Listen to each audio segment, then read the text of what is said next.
'Tis the Sultana Nanamo herself. And Roban as well.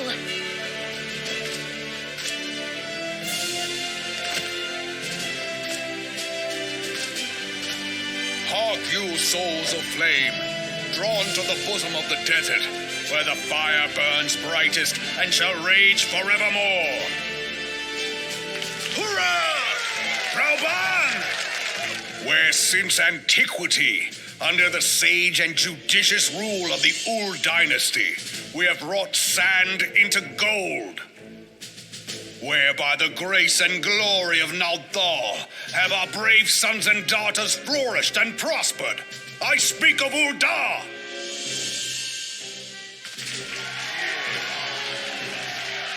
There, at the Flame General's back flies the Grand Company's standard. Note the sigil. The golden scales of order balance the jewel of prosperity with the flame of might. Great and many are the gifts our nation has given the realm. In Eorzea's darkest hour, on the killing fields of Cartano, none spent more in blood and gold than we. Thus was the 7th Imperial Legion laid low. So that's how it happened. How soon history forgets. Yet many left our gates, never to return. Let us pray for our absent brothers and sisters, that they might know happiness in the great beyond, as Thal's honored guests. If the fates were fair, the price we paid that day would have bought us victory. Alas, they are not. And now, but 5 years into this 7th Umbral era, the spirit of sacrifice which granted us our strength is all but dead. Look around you. What do you see? A people divided, downtrodden, and enthralled. Where are the merciful alms of the rich? Where is the just steel of the righteous? I ask you, is this the great nation our brothers and sisters gave their lives to save? You who call this living, dishonor the name of the immortal flames. It is but a slow death. Our enemies surround us. The savage hordes of the Amalja wait beside our roads, strangling the lifelines of trade. Meanwhile, the Garleans make mock of our borders and despoil our land of its natural wealth. We stand on a precipice, yet we do not act. Whether trader or soldier, monetarist or royalist, all must recognize that a divided Ul'dah stands to fall. Victory and fortune walk hand in hand. Ye who seek glory and wealth, look not to what little you can snatch from your neighbor, but to the boundless wealth of the world beyond. Now is the time to unite. Now is the time to ride forth. In the name of the Sultana, I beseech you. Line not your own coffers, but those of the immortal flames. Seek not to prosper from Ul'dah, but to restore her to prosperity. As the realm prospers, so shall Ul'dah. As Ul'dah prospers, so shall her people. Ya for Ul'dah! Together we are one.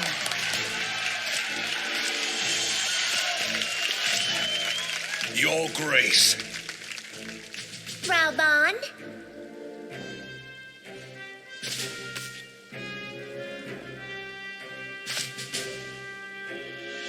People of Ul'dah, I, Nanamo, 17th in the line of Ul, address you. Much has been made of the wealth of Ul'dah. Yet those who measure that wealth in coins and carats are gravely deceived. For the true wealth of Ul'dah lies in the health, happiness, happiness and hopes of her people. Beloved subjects, I bid you raise aloft the torch of Uldar, that her flames might serve as a beacon for all Eorzea to see. Long live Nanamo! Glory to the Sultana! For victory and fortune, stride fearless into the inferno, for we are by fire reborn!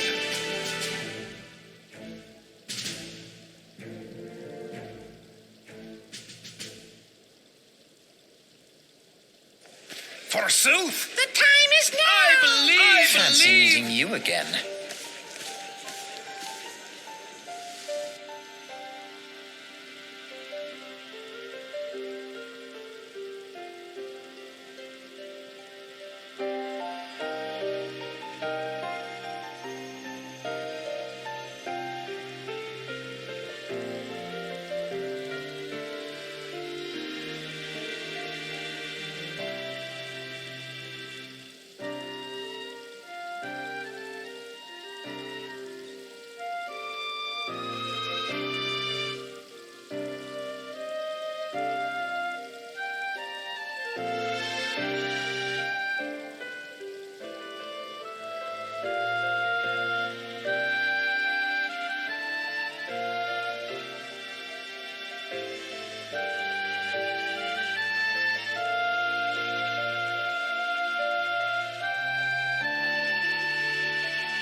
The Garleans are another matter altogether. So much for our alliance.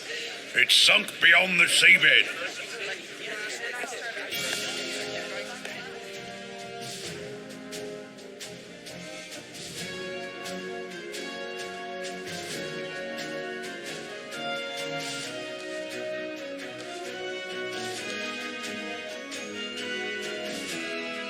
Brothers and sisters of the sea, hearken unto me. Look upon this, our mighty crimson standard, and tell me your hearts do not swell with pride.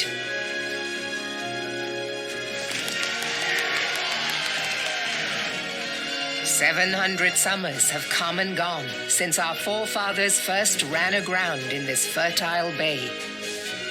In that time, guided by the Mother of Oceans, Limsa Lominsa has grown from humble fishing village to uncontested ruler of the 5 seas and beyond.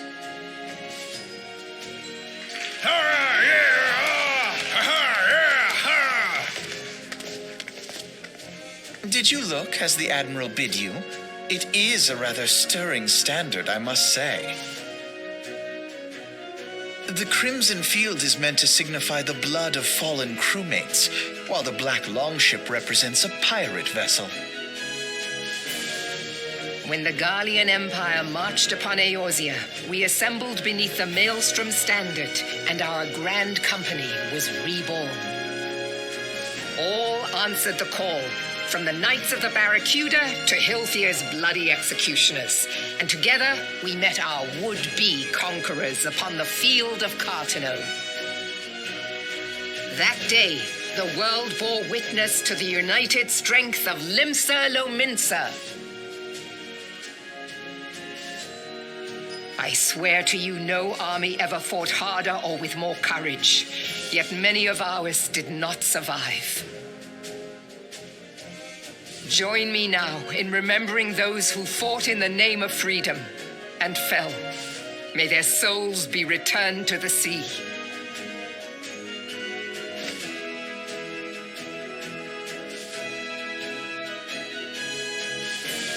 Freedom. Yes, they have always been rather fond of their freedom. Much as the beast tribes have. Small wonder. Beneath the surface, one would struggle to tell them apart. It has been 5 long years since the calamity struck. 5 long years of tireless rebuilding. Yet still the wounds of the calamity fester and weep. But when I stand atop the mizzenmast and gaze out upon our battered and broken vessel, I see an undying spirit. Did we not build all this from the wreck of the Galadian all those centuries ago? Shall we not do so again? Yet there are those who would see this ship of ours sink beneath the waves of the restless Rotano. The Sahagin creep ashore seeking blood for their accursed god. Those fishback The Sahagin bastards. have risen? While the mines of Ogomero spew forth kobolds who push ever south, despoiling our lands as they go. These savage beast tribes will be the first waves to crash against our creaking hull. And behind them swells the grim tide of the Garlean Empire. Even now the curs fly their flags within our borders. Doubt not, but that they will be upon us ere long. We are well nigh surrounded. Yet there are those among us who would rather turn their swords against their crewmates than our cannons against our foes. How can we hope to repel our many enemies when mutiny breeds below deck? There is but one course left to us. One bearing that will bring us victory over the beast hordes and the Empire both, and see this ship safe to port. We must mend the rift the calamity has reopened twixt pirate and maelstrom, and stand fast with our adventurer brothers against the coming tempest. Mark ye well, a crew without unity is no crew at all. 'Tis but a mass of drowned men. To me, then, brothers and sisters of the sea, gather beneath the undying crimson standard and pledge me your strength, your skill, your wisdom. And with the guidance of the navigator, this great vessel of ours shall ride the waves till sea swallows all. Long live the Admiral! Admiral Melvin! Gather the lads! Oh, where's me cutlass? I'll follow ye to the 7 hells, Admiral!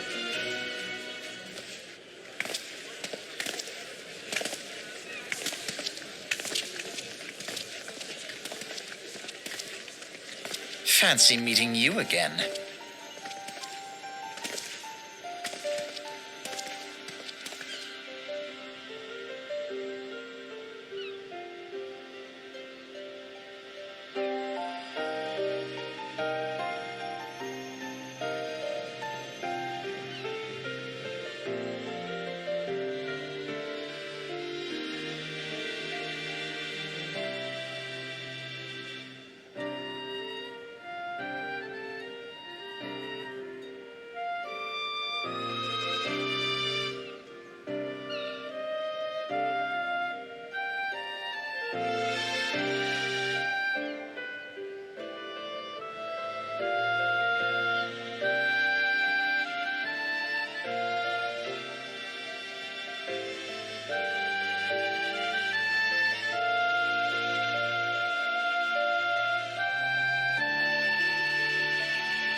The gods only know what grand company our adventurer friend will keep.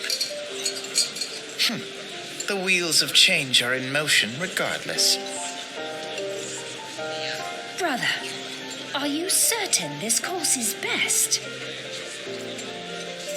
Whatever do you mean, dear sister? The so-called remembrance ceremonies were little more than standard waving rallies. As though the Calamity and Seventh Umbral era warranted scarcely a mention. Well, of course they were standard waving rallies.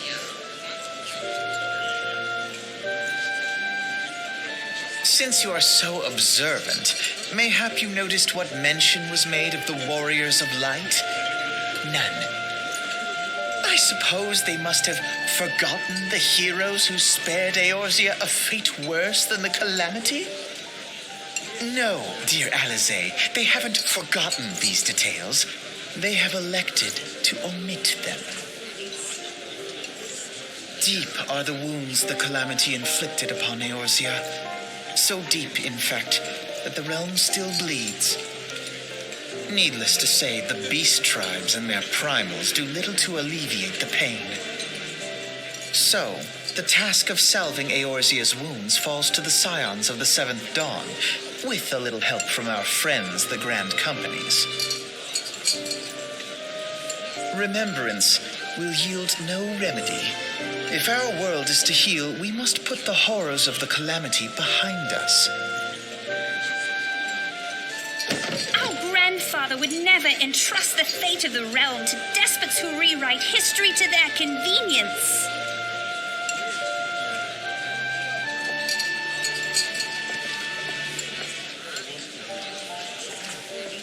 There must be another way to cure what ails this world, and I mean to find it.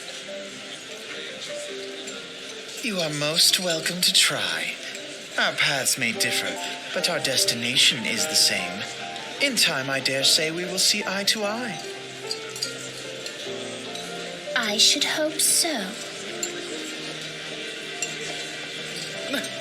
My lady! We are to escort you. Hope does not come into it. We share the burden of this fate, dear sister, and will prevail together or not at all. The salve will serve not only to close up our present wounds, but prevent old ones from opening anew.